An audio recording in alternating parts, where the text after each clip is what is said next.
All right. Well, good morning, good afternoon, good evening, everybody, depending on which part of the world you're in right now. It's a great pleasure to welcome you to the fifth installment of our Business and AI lecture series, which the School of Business at Stevens Institute of Technology, together with the Office of Graduate Education, is organizing this spring. Um, we've had four fantastic speakers in this series already, and today shall be no exception. We have Aleksi Aaltonen here with us. Aleksi is an associate professor at the School of Business at Stevens. His focus of study, as you might have guessed from the title of his talk, is data in all its forms and flourishes. Um, like many professors at Stevens, Aleksi has a very interesting and broad background. He has a master's in sociology from the University of Helsinki, and then a PhD from the London School of Economics in information systems. And then he went off and thought he'd try his hand at industry, founded a startup, sold it to one of the FANG companies, but still stayed in touch with academia. So we're very glad that he joined the Stevens faculty a couple of years ago. And he's going to talk to us about data in the age of AI. What we're going to do in this session, as we do in all sessions, is we'll ask that you please hold your questions until the end of the presentation. But if in the middle of the presentation something comes to mind, you're more than welcome to put your question in the chat, and we will make sure that we address it at the end. In the last talks, we've always run out of time, but what we do is we will address some of the questions in the session, and then for the rest of the questions, we will forward them to Aleksi, and he's going to do a little Q&A that we splice onto the recording of this talk, which comes out within the next week or so. So with that said, again, welcome to this talk. I'm going to hand it over to Aleksi, and good luck, and looking forward to an interesting presentation. Thank you very much, Michael. Can you hear me properly? Yes. Good. Okay, great. I'm very honored to be here and happy to talk about data, which is my favorite research topic. Let me just quickly share my slides. You should see my slides now. So basically, Michael already briefly introduced me, so I'm not going to repeat that. I will just post a couple of links to the chat, my personal website and my LinkedIn profile if you want to, in the case you want to know a little bit more about me. So there is my personal website and the LinkedIn profile are in the chat now. So hold on. So so basically, I'm going to talk about data, which is very much involved in everything we do today. And in some ways, like data is the lifeblood of all computational, including AI systems, because algorithms don't live in the real world. Algorithms live in and process data that then in one way or the other connects us and the algorithms to the what we might call the organizational reality and organizational environment. So the plan for today is that basically I want to talk about three things. First, I want to give you a very brief history of data, how we ended up here in an economy where data is really the fundamental resource for increasing number of things that we do, both in our private lives and of course in business and in our organizational professional lives. Then I will talk about a little bit about data as artifacts, because data is actually quite a bit more complex matter than one would initially thought, and I will reflect upon that on my the second part of my talk. And then finally, I will talk about what I have called here the AI frontier, how the importance of data becomes even more central to what we do in the world and in a business driven by AI. So that's the plan of the talk. I hope to finish this in 45 minutes so that we would have 10 to 15 minutes for questions and answers. So let's see how it goes. Okay, so the brief history of data. So basically, let me first briefly define data. That this is what I call the standard view of data. We commonly assume that data are, and this is how we kind of we have to relate to data when we do, for instance, data analytics or analyze data. We assume that data are sort of raw facts about the world. That is, we can use them to stand in for things that we cannot observe here and now. So that we can control and understand things, for instance, organizations at a large scale. So in different words, we usually think and assume that data are representations through which we sense and act upon the world. So for instance, when you take a bunch of data and analyze how your employees perform, you don't go, instead of going and looking, breathing at their neck and looking at how they do their work, you measure some aspects of their performance and you aggregate those and you create perhaps some table or figure to see how your employees are performing. So this is what I mean, that we use data as representations what are out there so that we can sense and act upon what's out there without having actually go out there. So as such, data gives us nearly magical powers over the physical world, as we can manipulate data and the world through it using increasingly powerful computational systems. So for instance, we can use data to act upon the world using very, very powerful artificial intelligence systems. But how did we then end up here? So let's look at briefly the history of data. So actually the history of data goes back thousands of years, basically at times when,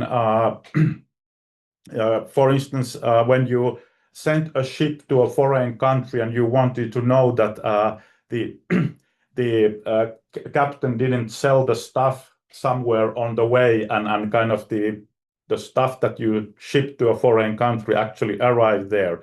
So there were clay tokens that were baked and put into the ship as a shipping manifesto. So these are the earliest forms of data that the human history knows. Then over the years, we started using paper-based records. For instance, the census record, we collected data for state building purposes on a piece of paper. At some point around 1960s emerged computerized data, which mostly for maintaining administrative records, employment records, and whatnot. And then what we call the digital data era. Basically, we now live in an environment where kind of most systems that we use to do our work and engage our social relationships generate data.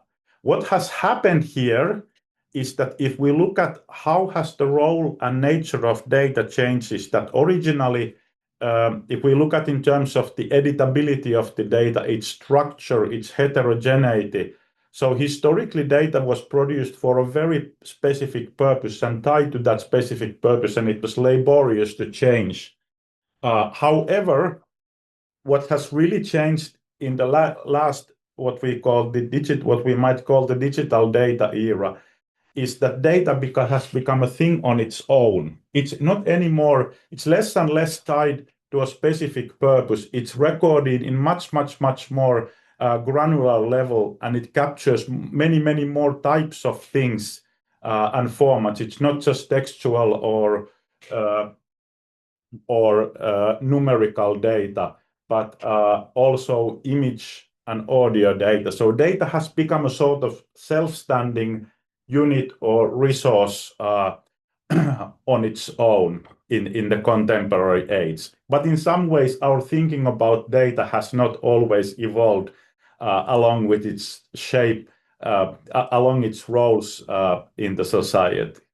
So basically, just to give you an idea kind of the contemporary data scape that we live, the concept of datafication, which has accelerated massively, refers to the rapid expansion of processes that turn our social, economic, and cultural environments into data.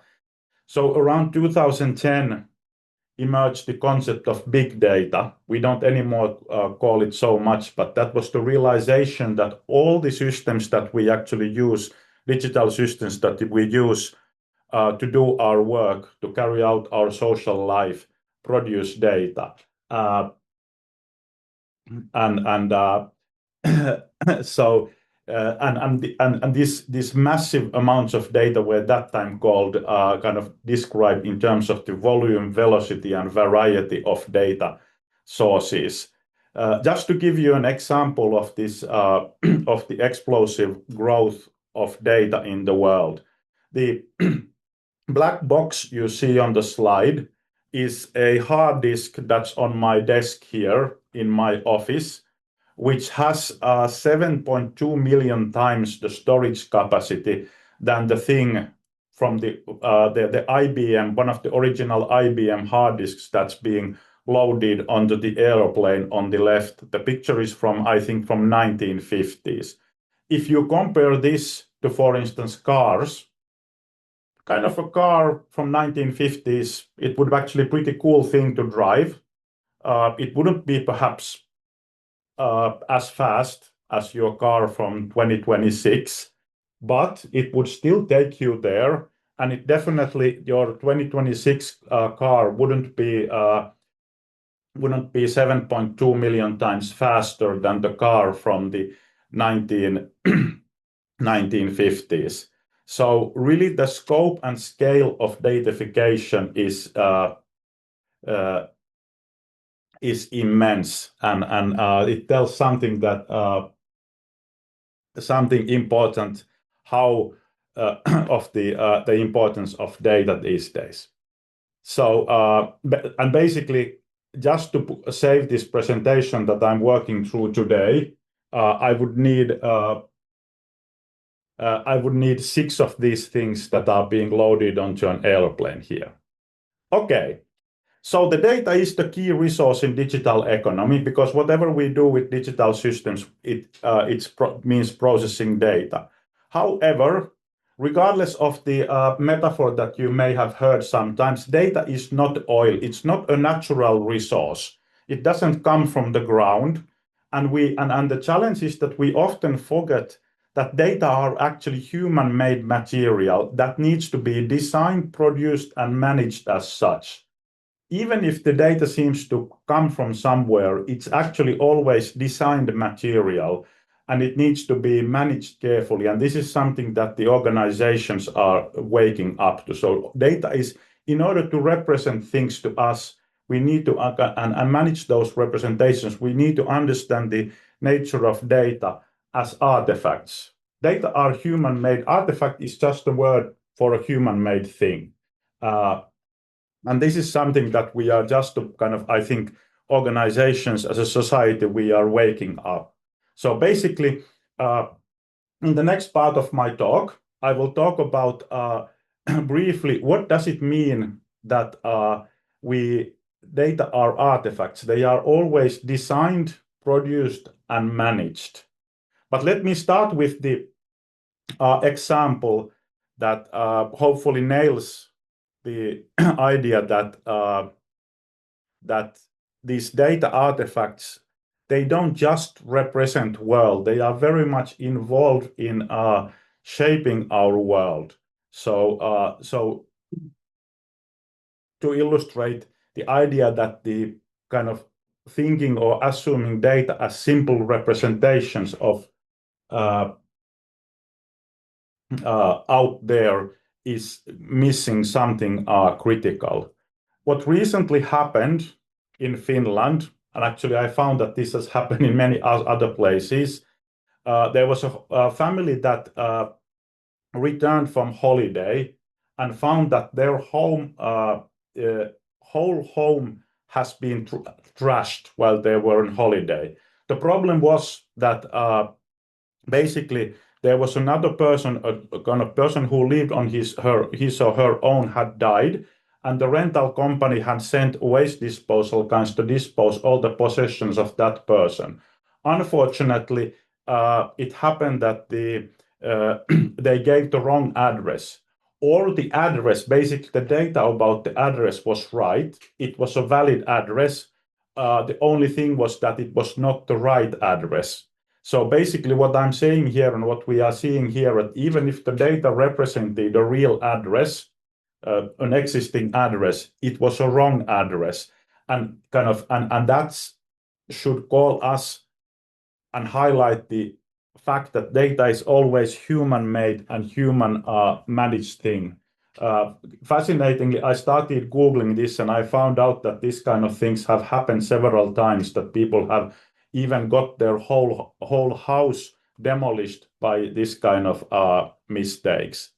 So basically, data artifacts do not just simply represent the reality, but they are more and more involved in creating and sometimes destroying a reality.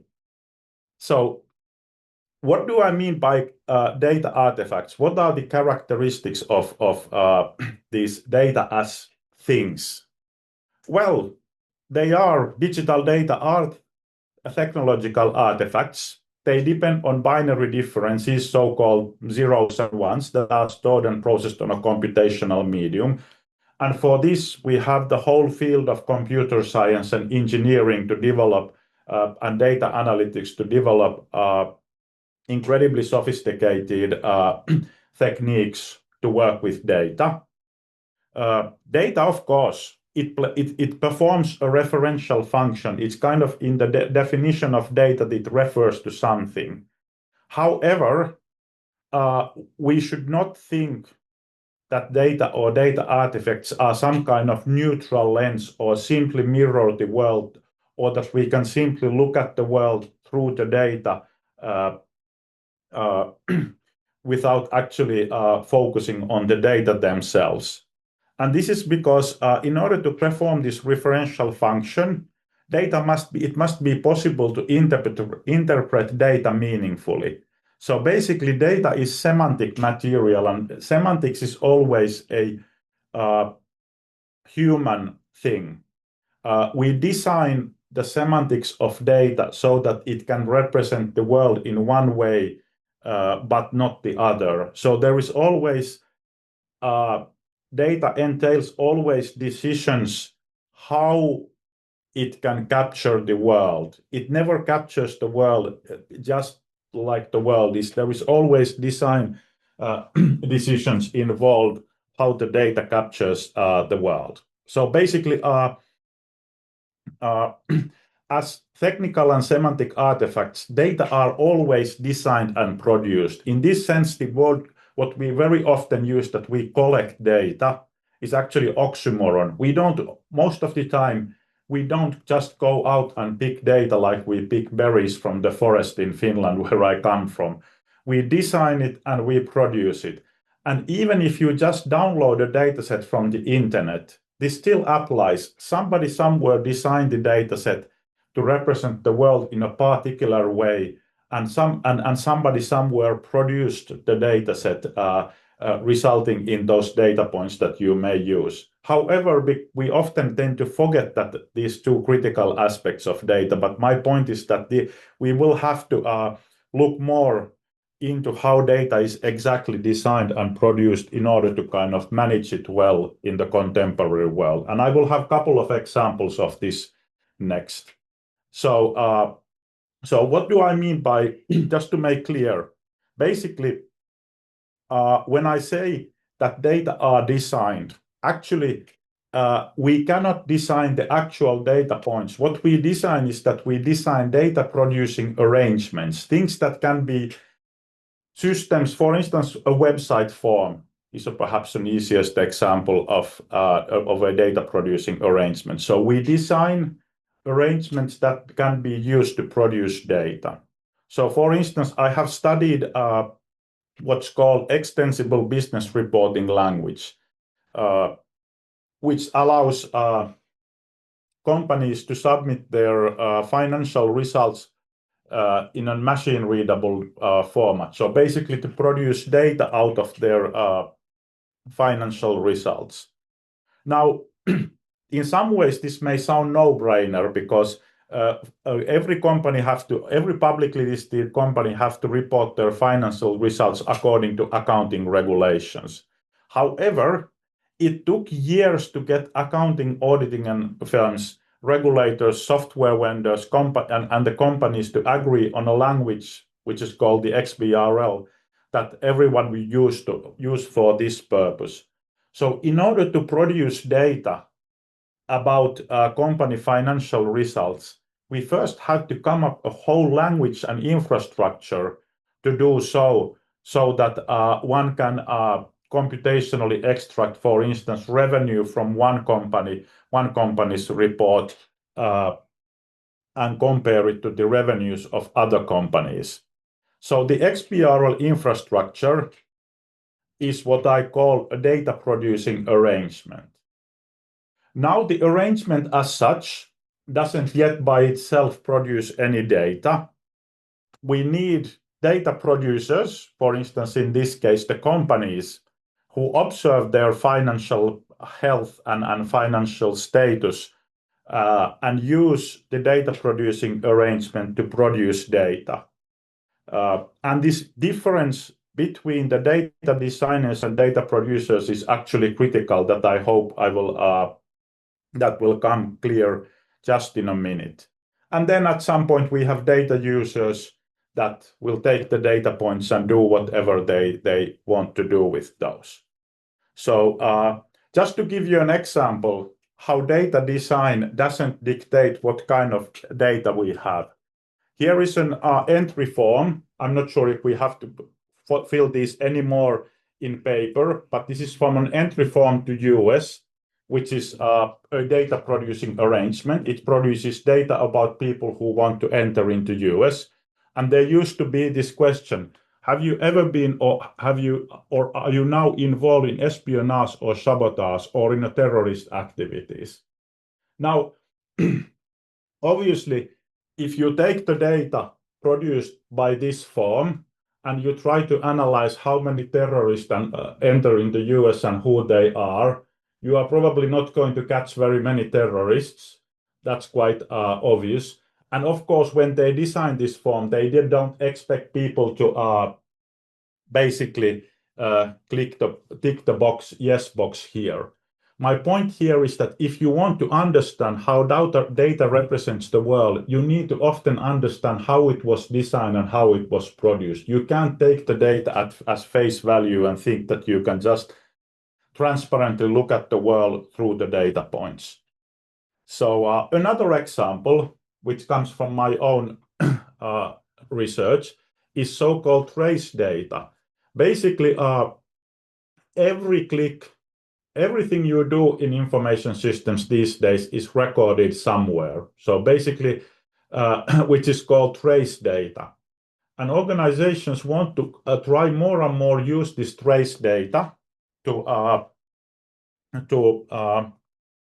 evaluate their employees and basically sanction certain type of behavior.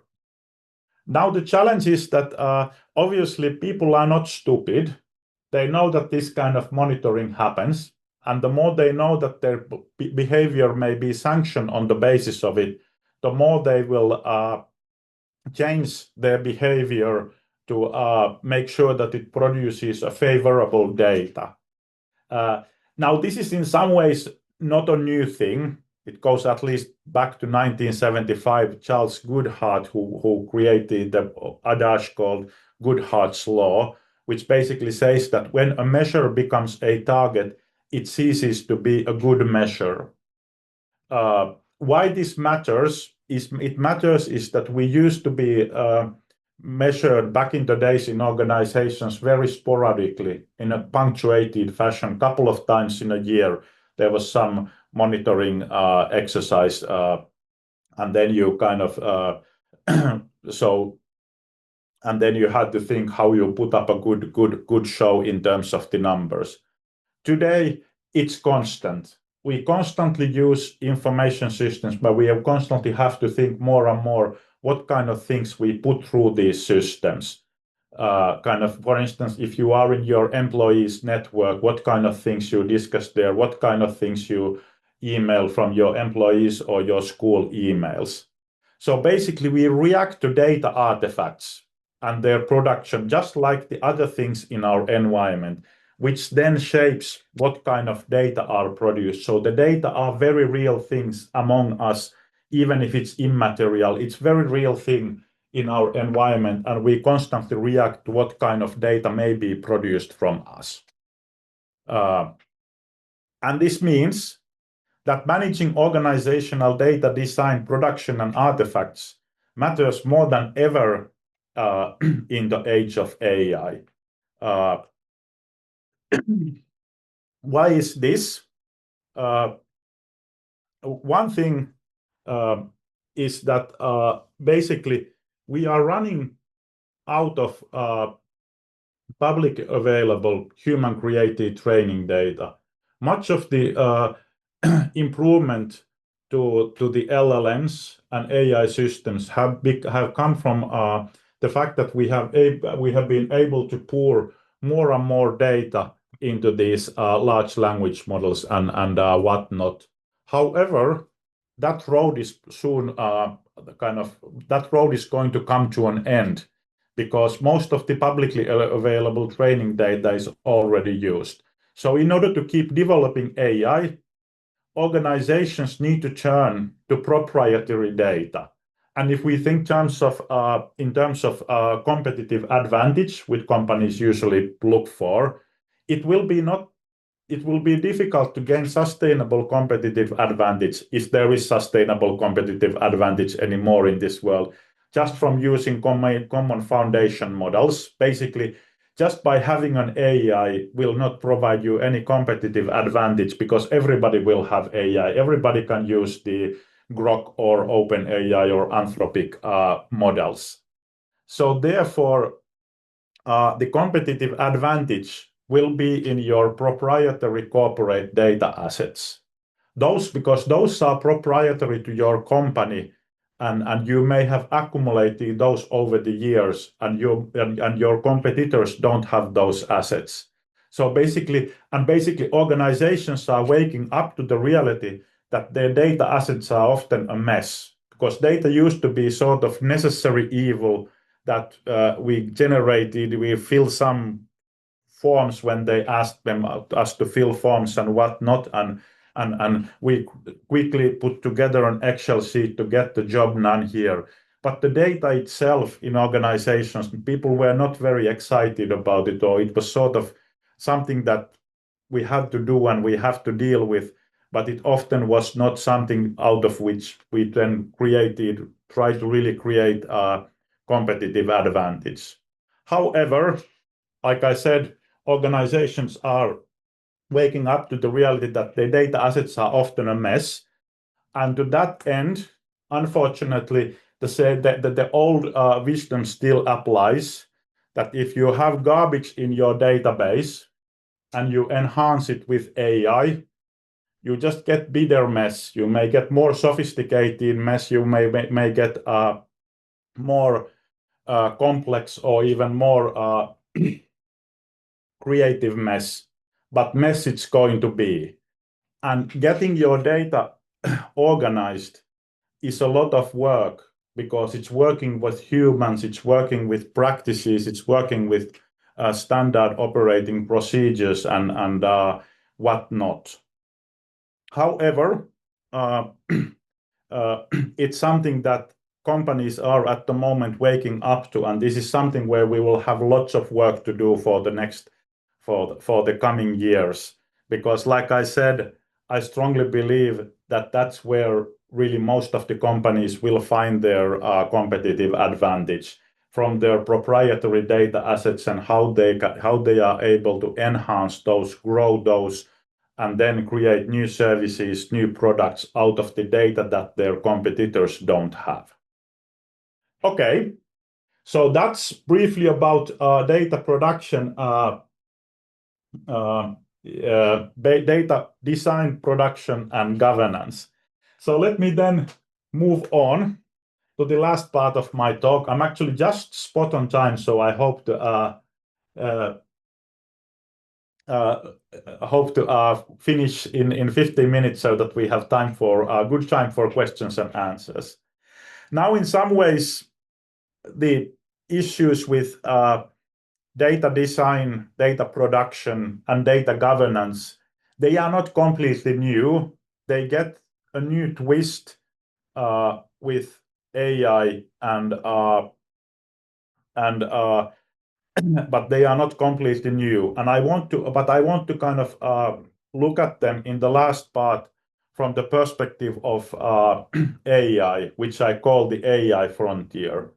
And my argument here is that we may have seen only the beginning of the wholesale datafication of society and human affairs, which means that these things will become much more important, even much more important in the future. So to start with, in the age of AI, every digital record is potentially training data for AI, and this is a massive mindset shift. We used to create or think that data is created for a particular purpose, and data is we have lots of records here and there in the hard disks in organizations, and then we have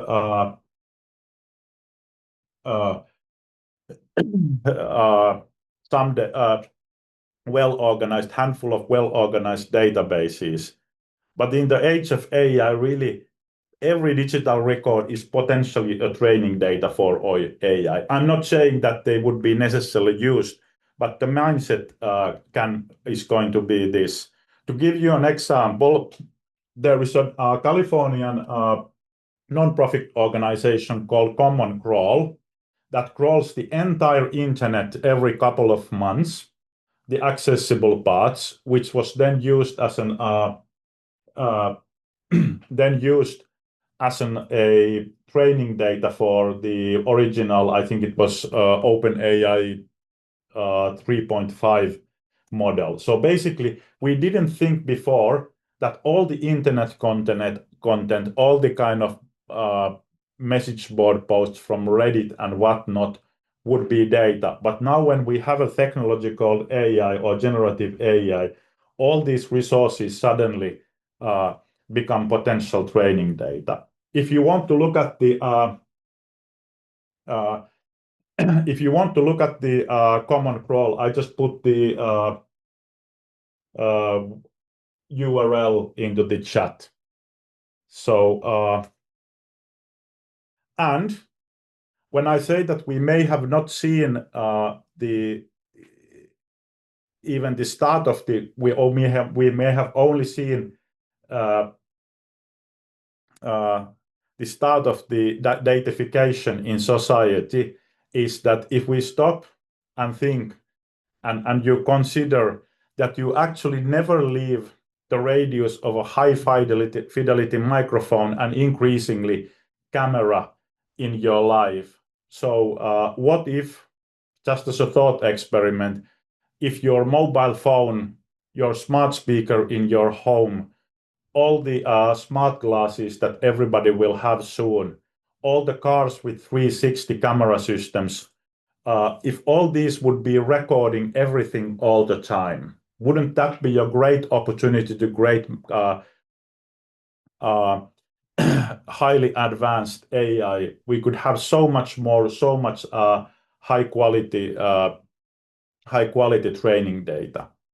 Now, I'm not advocating this kind of future, and I'm not sure if we actually want that kind of future where all the microphones and all the cameras we have in our environment would be recording all the time. Obviously, there would be some technical. There are still some technical limitations here, but I think as a thought experiment, it is an interesting and useful way of thinking where we might be heading, because we have two major data hoarders in this world that will not stop at trying to harness all kinds of opportunities to collect data for AI. One is, of course, companies. There are already startups that pay you money for them letting record your phone calls to be used as AI training data. And of course, governments will be trying to collect all kinds of data from us. So what I'm saying here is that we have the means of vastly expand data collection in our society in a way that we haven't even thought about yet, and most people have difficulties even thinking about. And we have two types of institutions and organizations very powerful in this world: companies and the governments, who will have incentive, who will want to do this in one way or the other. So what I'm saying here is that the stakes are very high in a data-driven world, because even what passes as truth may become defined by database systems. Here I want to loop back to the beginning, where I started with the common understanding, what I said, the standard view of data. And if we kind of return there and recollect that our standard assumption about data is that it represents in a somehow transparent manner just what's out there, the reality.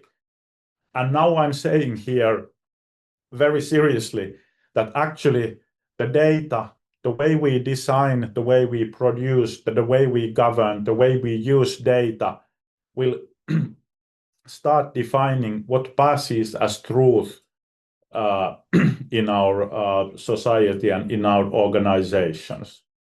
To give you a simple example, I asked from Grok AI, who is Aleksi Aaltonen?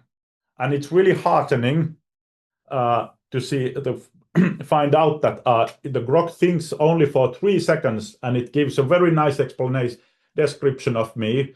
Aleksi Aaltonen is a Finnish-born management scholar and entrepreneur specializing in information systems, data-driven innovation, and the new forms of digital organizing. And this is pretty much spot on my profile. And like I said, it's very heartening. And it's probably because I have done over the years, consciously to some extent, sort of personal search engine optimization and making sure that certain aspects of my profile are out there in the internet in a few different places from where it then has picked up those. But is this really a truth about who is Aleksi Aaltonen? Let's check from Wikipedia. Wikipedia gives quite a different answer. In Wikipedia, Aleksi Aaltonen is a Finnish journalist who was actually also a member of the parliament and the government, actually quite important figure. Too bad this chap, who died 1956, was not there to optimize his presence in the digital world. So basically, generative AI that picks up algorithmically the reality, constructs the reality or the truth from algorithmically from data resources what are out there, thinks that Aleksi Aaltonen is me, whereas Wikipedia, that has been curated by human editors, thinks that somebody else is more important, Aleksi Aaltonen. And to be honest, I tend to lean on the belief here, Wikipedia. I think this person, this Aleksi Aaltonen, was still much more important than I am as an Aleksi Aaltonen. And just to tell you, Aleksi Aaltonen is a very common name in Finland. So there are many other Aleksi Aaltonens in Finland. So what I'm saying here is that basically what comes to pass as truth will be more and more defined by the combination of massive data resources and algorithmic systems. I have a colleague who is studying faith-based AI. So basically, Catholic Church is developing its own AI. And we see different instances that are involving developing LLMs clearly because they want to make sure that their version of the truth and reality will be out there. And this is something that we capture in our recent book,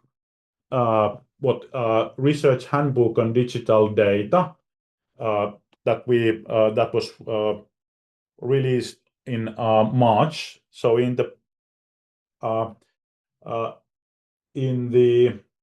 let me just I'll give you the URL. I post those to the chat, and the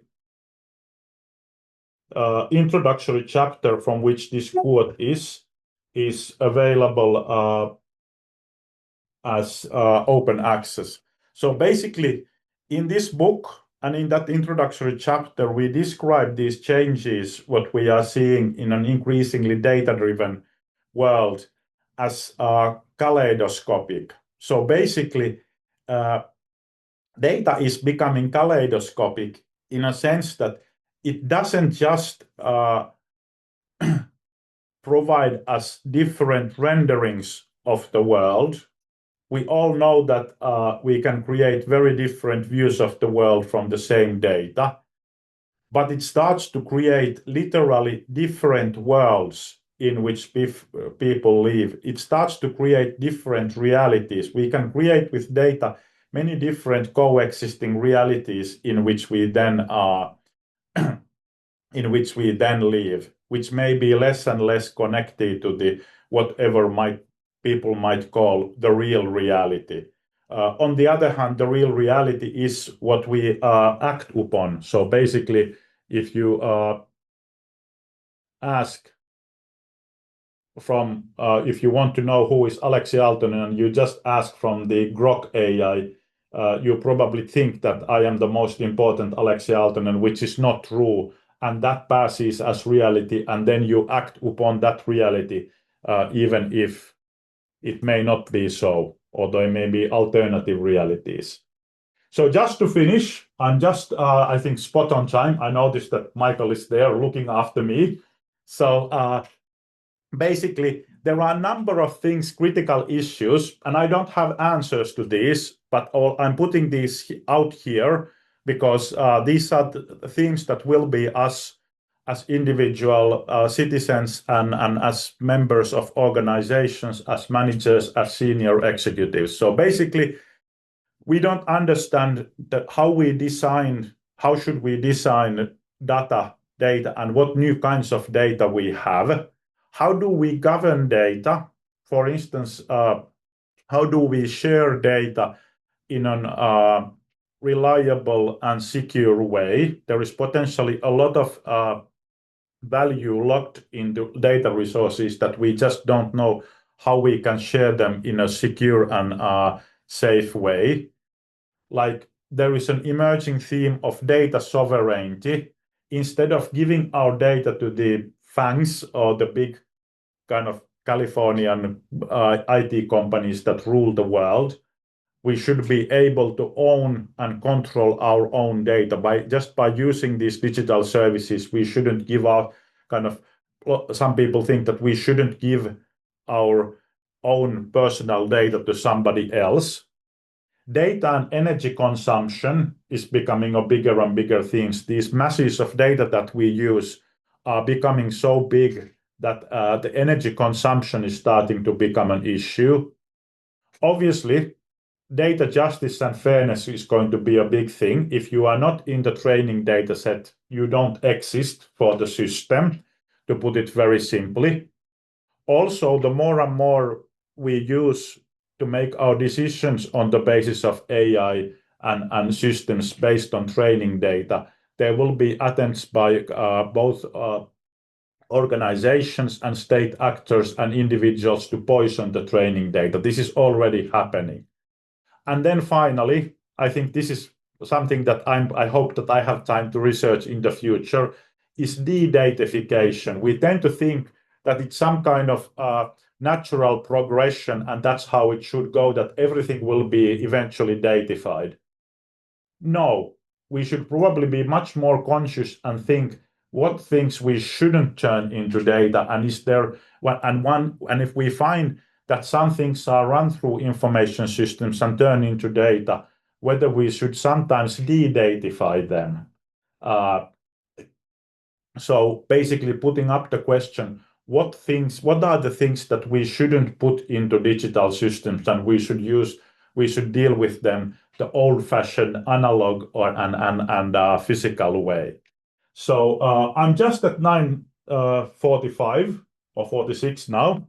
So thank you. That's all I had for today. So looking forward to hear your comments and questions. I saw that there were lots of in the chat. So Michael, how do you want to do this? Let me first thank you for this fascinating and interesting talk. We have, of course, a whole bunch of questions that came up in the chat. And so if somebody wants to ask a question live on air, we would ask you to raise your hand. We might be able to do one or two of those. I do see Peter Saints, you've raised your hand. Do you want to ask your question, Peter? Sure. Thank you for the talk and everything. I really appreciate it. I'm interested in AI adoption in business and whatnot. And one thing that is interesting is that data obviously feeds into the AI. So what do we do in a world where we've had people creating these businesses with AI, right? And then they're profiting or getting all this funding. And then at the same time, we're creating laws to protect data. So we're kind of creating this barrier. And it's like, you should have got in back then, but now that you're not in anymore during that time, you don't have access to that data. Like, how do we deal with that? Because that doesn't seem allow for, I guess, like fair markets or efficient markets. If there's a line right here, you came in over here, you have the data to do what you need to, and afterwards you have kind of access to the data, but it's a little harder or more expensive and gatekeeped. What do you think about that? Sorry, what is the transition between when you have data and when you don't have data? Can you just repeat that? I think I missed that. So my understanding is that it was kind of like the Wild West. We didn't understand how people were collecting data. So they collected this data, right? Yeah. Now they're monetizing it. Yeah. But we're realizing, we didn't really like that people started doing that. So now we're putting laws to kind of stop that. Yeah. Or make it more difficult. Yeah. But the people already have the data, yeah. right? But you have new entrants that want to come in. So I feel like this creates a problem. Okay. So what do you do with that? Kind of first thing, I don't have a good answer. If I would, I would be probably rich. That's a very good point. And kind of all I'm saying is that we are seeing very interesting we have kind of at least two or three different experiments in this sense going in the world. In the US, the approach is a little bit like, let's things happen and we try to regulate afterwards if something goes really badly wrong. And of course, what we are seeing here is that OpenAI and these companies are sued kind of up and down and left and right because they took everybody's data and trained the AI on the basis of that. And of course, we have great tools on the basis of that now. Then the European approach is let's try to first think everything that can go wrong, and then and then set up a regulation, and then hope that somebody can do something within that regulation. I know that doesn't exactly answer your question.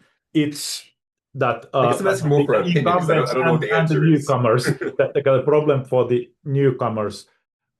It's a really tough choice, because obviously I think even if and I'm not sure even if we would want to do that, you can't go and take the training data away from the OpenAI and whatnot, whatever went into their systems. But then again, if we regulate things, we obviously regulate what can be done down the road. So I can see that it seems unfair that if you were there earlier and you were able to hoard the stuff, you already have it, and then you kind of the regulation shuts it off from the newcomers. It's a very tough question, and I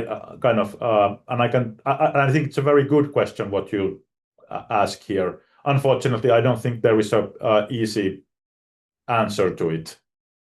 Of course, I appreciate your. I think I was asking more of an opinion because, like, I don't. It's an unanswerable question, I think, really. But thank you, I appreciate it. Yeah. Thank you, Peter, for that question.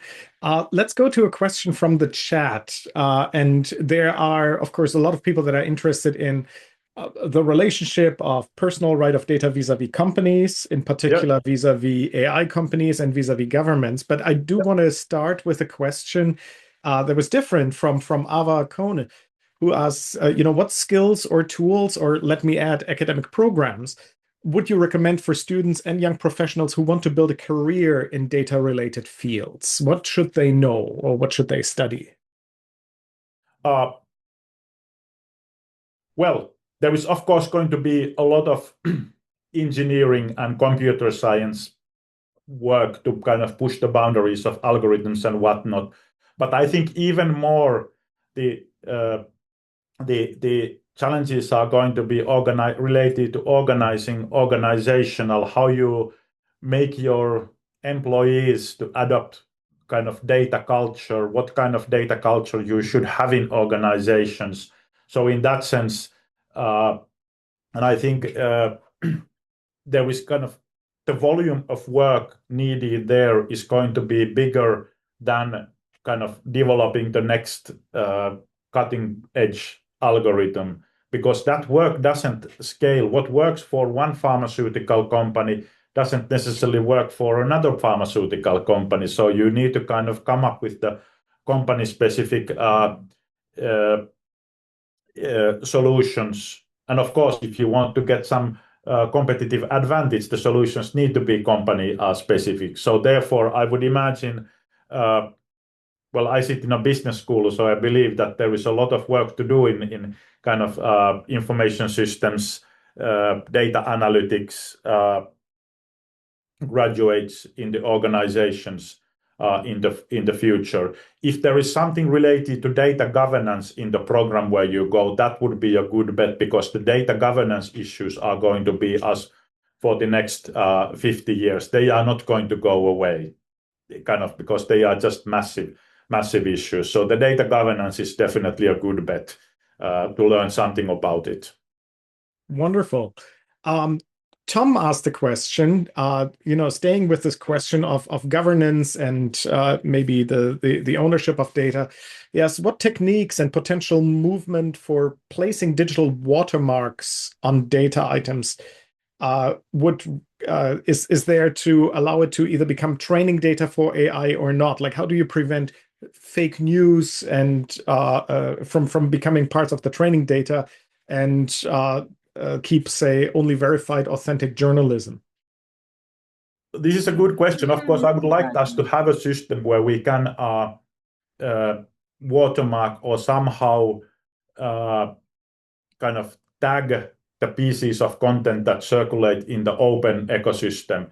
I'm kind of, for instance, if my writings end up being used as a training data and then they produce a lots of good results, I want to have my cut out of those, the advertising revenues from those prompts. Not sure if this is ever going to happen, probably not. Another way, which is kind of perhaps a little bit more unfortunate, I think different instances that create data will create bigger boundaries of accessing content. So we will probably see more walls erected in the internet to keep the valuable human created content from leaking inadvertently to become a training data for somebody else. So in some ways, the future for open internet doesn't necessarily look very good in this sense, because in order to protect our content, those who produce genuinely creative content will want to have their cut out of the business, out of the money that's being made out of here and there. They will need to have some kind of protections so that their the creative content that we produce. It's not just kind of appropriated without any payment as a training data. Okay. So there's a tension between, and you mentioned this in terms of hoarding data for profit, for power, for control. So there's either commercial or government interest there. So Tom is asking, do we need a third entity like an NGO that looks after the rights of the individual? There was actually the idea of infomediaries already in 1990s. The whole idea was that, like, when we use digital services, instead of our data, the monitoring data, what we clicked and what not, and our personal profiles going to Facebook, they would go to an infomediary whose only task would be to hold our data securely, and then we would give an access to Facebook. We would pay for the services that we get from Facebook by giving them an access to this infomediary and use our data as long as we use their services. So this way we could revoke that access also. We would retain the control of our data, but we could use it to pay for the services, because of course these companies need to make money. Like, they provide us incredibly valuable services, so they need to get something in return. But it's just that the balance is perhaps too much leaning towards the companies have the upper hand now. So there was this idea of infomediaries already in the 1990s, and I think it's a very intriguing idea. I guess it would be even now perhaps technologically possible to create. The challenge is the go-to-market strategy. There are obviously massive interests of not making it happen. But I think it's a fascinating idea, and I hope it would come to fruition in some ways in the future. Okay. Infomediaries, we'll make a note of that. Mohammed Bari asked, let me switch to a technology question here. What emerging technologies do you think will have the biggest impact on the future of data and analytics in the next 5 years? Of course, AI. Like, companies will, in order to cope with these massive data resources, companies will have to turn to AI because there is just too much of it. So the irony is that we feed the AI with data, but also we use the AI to kind of massage the data. And one thing that I showed the picture where that shows that we are running out of human-created training data. One major field and the solution that lots of companies are using it, and I think most of the AI is already partly based on what's called synthetic data. That's a very fascinating theme, that we basically more and more train AI by data that was created by algorithms. That's a very fascinating theme, and I think that will have implications that we don't know yet. And then I'm still thinking that even if it's a little bit less fashionable now, I think blockchain is an interesting technology that may actually help us to solve some of these issues in owning the data and the data sovereignty. So maybe these two things.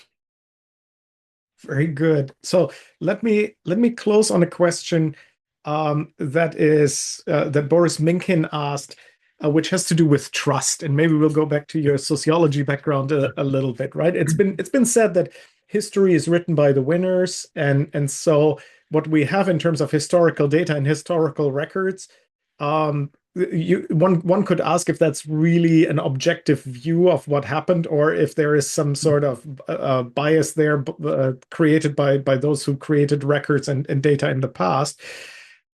Boris is asking, how can we trust the data today when more and more is produced by AI without a human in the loop? Is this going from, winners write history to AI writes history, and there's a different kind of bias that's entering us?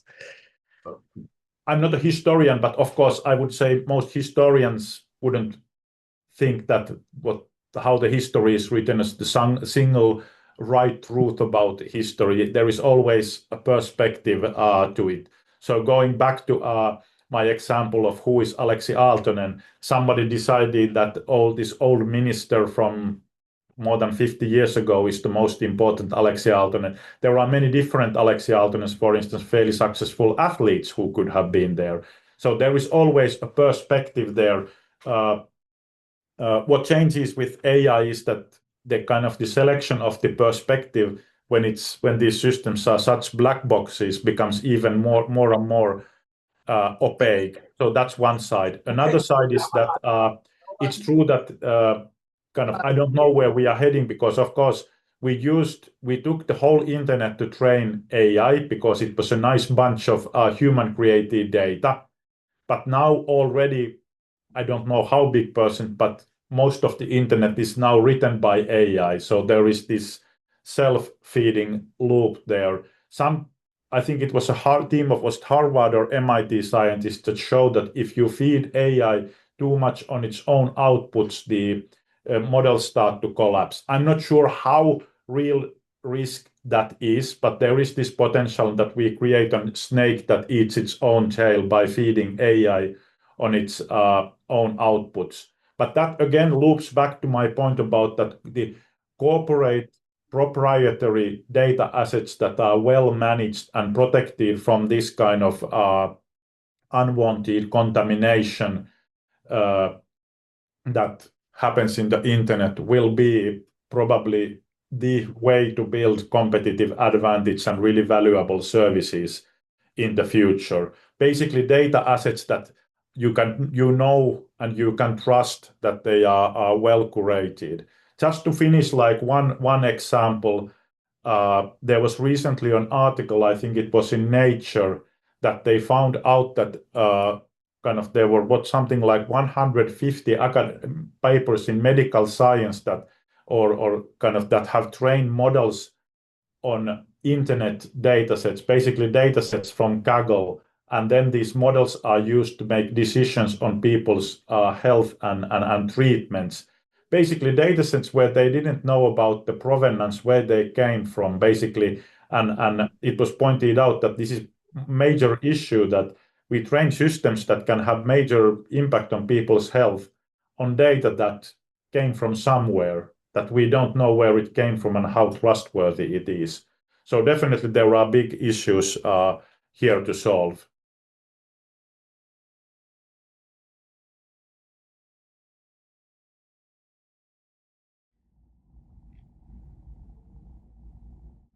One of the biggest challenges in transforming raw data into actionable insights, in addition, of course, to all the analytics and programs and analytical methods, is really that there is no raw data. Data is always designed,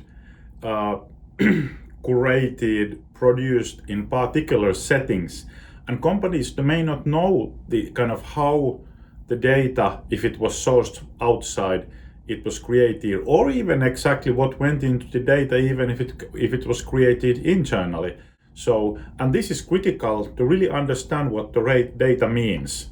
So it's not just what happens once you have the data, but to understand how the data was produced. This is called data provenance, and the role of data provenance will grow for sure in the future. I think the simple answer here is that we cannot stop AI being trained on synthetic data. There are some estimates that already most of the AI training pipelines and processes use to some extent synthetic data, and and the content out there, for instance, in the internet, is already mixed with synthetic data. The ultimate risk is, of course, that the models and the distribution start to collapse. There are studies about this, that the models may not work anymore if they are too much fed on their own outputs. So somehow we have to be able to use okay, I'll take that again.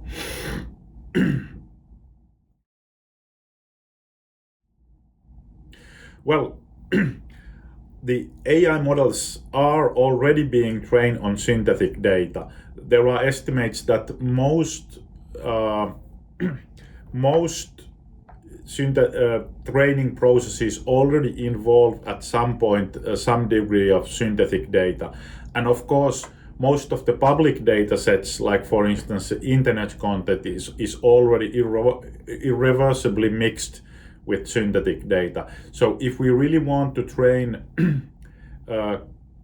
models or need to train models on non-synthetic data, we need to get the data from a sort of contained environment where we really can verify and validate the provenance of the data so that we really know where it came from. But otherwise, there is not, we cannot kind of stop the models being trained on synthetic data, because separating synthetic data from non-synthetic data is very difficult. I think the key thing in ensuring that the data production processes ensure accuracy, consistency, and scalability of the data is to understand that it's not just, data is not an engineering matter, but it's a matter for everybody in the organization. So there is the concept called data culture that means, and data democratization, that entails that everybody in the organization are made to understand the role of the data in business and organizing, not just as a sort of administrative necessity, but often the very fuel of what the organization does. Different companies and different parties will need to deal with the AI data deficit differently. But I think, and I would like to put a positive spin on here, it can also be an opportunity for those who have managed their data resources well to generate competitive advantage, because everybody will have their AI and can use the foundation models from the major players in the market. But it's going to be your proprietary data assets that you may have cultivated for decades that really provide the competitive advantage. And in that sense, now thinking about how you get your data assets in order and how you make sure that your operations produce high quality data will be critical for competing with AI in the future. For sure, when we start measuring and optimizing human behavior and activities on the basis of measurement, they change those activities. Often, of course, for good, when we want to make organizations work better, this is exactly what we want to do. But there are also times when such approach, optimization and measurement, is somehow inherently against the very essence of the activity, and telling those activities apart from those where really the measurement and optimization makes sense is going to be critical for companies to succeed. To give one example, for instance, food, by analogy, we don't eat food just to kind of get the certain nutritions. If we would perfectly optimize eating just to provide the necessary nutritions and calories that we need as human beings, we would eat very different kind of stuff that I believe nobody would like to eat. So there are lots of cultural things that are, I would say, antithetical to this kind of approach. And we need to, I think what's critical is that, and for companies, is that we need to be careful not to accidentally datify things that should not be datified, because we may find out that de-datifying them will be very difficult. There are a number of different reasons why we may actually want to drop historical data. Of course, storage capacity and so-called kind of dark data, just keeping tons of data on hard disks consuming electricity that will be never used, doesn't make sense and will probably become an issue down the road. However, there is more practical reason for this, and I always use this example with my students. I used to teach basic data science course for undergraduate students, and I asked them that, do you think that the data about your movie preferences 10 years ago, when you were around 10 years old or something, will still tell something relevant about what kind of movies you want to watch today?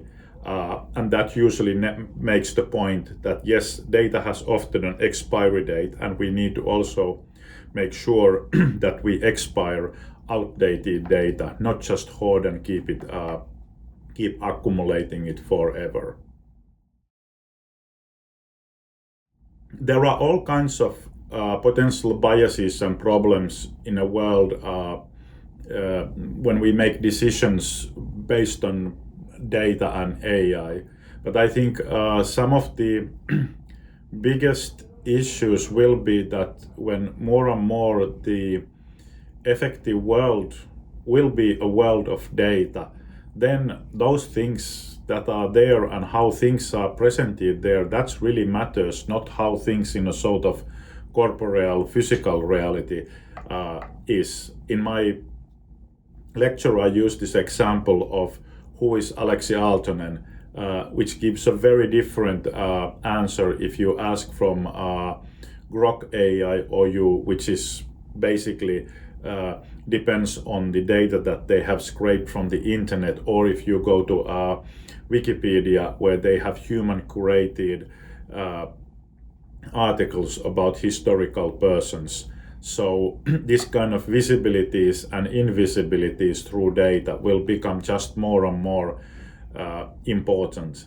And even so, when everything that we do creates data, so we will have to think constantly how our everyday actions, for instance, at the office is producing data. How do our activities look like? Not just how they look like here to our colleagues who are present here and now, but how they look like through the data to a potential manager down the road or analyst analyzing the data later on. This is a massive question, and of course the question of how much companies and governments should be allowed to collect data and how do we protect our privacy in a society. It's as such, it's not a new question, but it will definitely get a new twist when we have machines, instruments like microphones, cameras in our environment, so that it's becoming more and more difficult to escape these potential data collection points in our physical environment. So we will have to ask new questions and find new answers, because we really live in an environment where de facto you don't go out of the radius of an high fidelity microphone ever in your life at the moment. So I don't have an answer to this question, but all I'm saying is that this question will become more and more pressing, because I believe that we haven't even seen the beginning of this datafication of the society. The problem is that we often, to get the job done, we have to assume that the data is somehow neutral and objective, and we don't have time to interrogate it, kind of to reflect on where it came from, what kind of biases it might contain.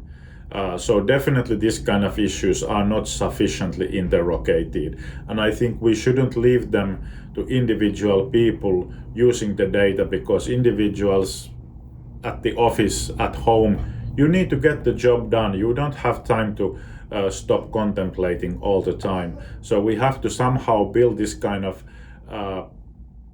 these safeguards and reflections into the system that we use to produce, capture, store, and use data, so that we don't leave it to the responsibility of the individual data user. I can't give you a comprehensive exact answer, but there is the concept of, for instance, in terms of data, the dark data, that kind of the data that we collect and just keep somewhere sitting on the hard disk still consumes energy to refresh it and maintain it. So obviously these things are going to become more important, and we all the time hear kind of more and more news about local communities that are worried about massive data centers being built all around countries, and how those data centers potentially draw resources, water and energy from those communities. So I believe that we can find solutions here, and we probably also need some regulation. But it's in some ways fascinating, because we could live, maybe it was not so, but we could at least pretend ourselves that the environmental impact of IT and digital technology is in some ways negligible, whereas of course it wasn't. But compared to other industries, now some of the contemporary IT systems are consuming kind of considerable amount of energy that is starting to be compete with many other types of energy consumption. So again, there will be difficult questions here to answer, and hard choices to be made. If I understand the question correctly, this is very interesting topic. So basically, the more and more what we might call data worlds and AI trained on those become the de facto effective reality, different parties will try and are already trying to construct their versions of AI and of these data assets, so that to make sure that their version of the reality is represented. And this way we may end up creating more and more compartmentalized environments where we live in our and operate against our own rendering of the world through the data and through the AI. This is what our concept of the kaleidoscopic nature of data tries to capture, so that the data breaks and refracts the world into separate realities more and more. Again, this is not completely new idea, but I think massive data resources combined and amplified with AI will take this potentially to a whole new level.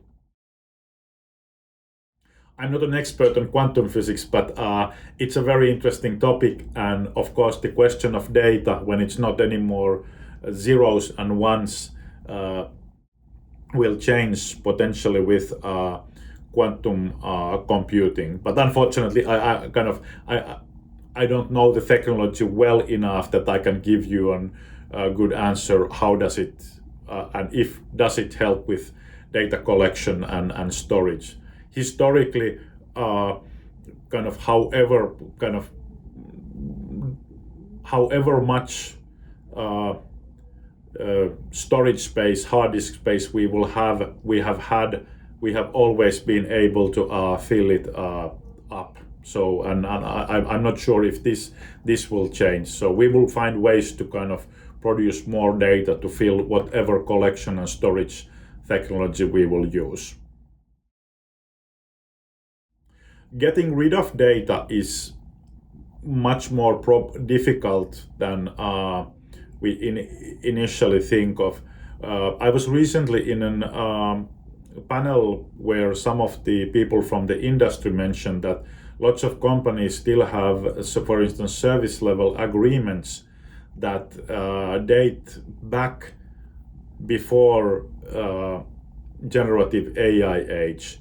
And the problem is that these agreements don't control or say anything about how the vendors can use AI to take care of the client's data. And this is a big loophole at the moment. What happens if you have a vendor doing some work for you and you give your data to them? Will they put it into an LLM?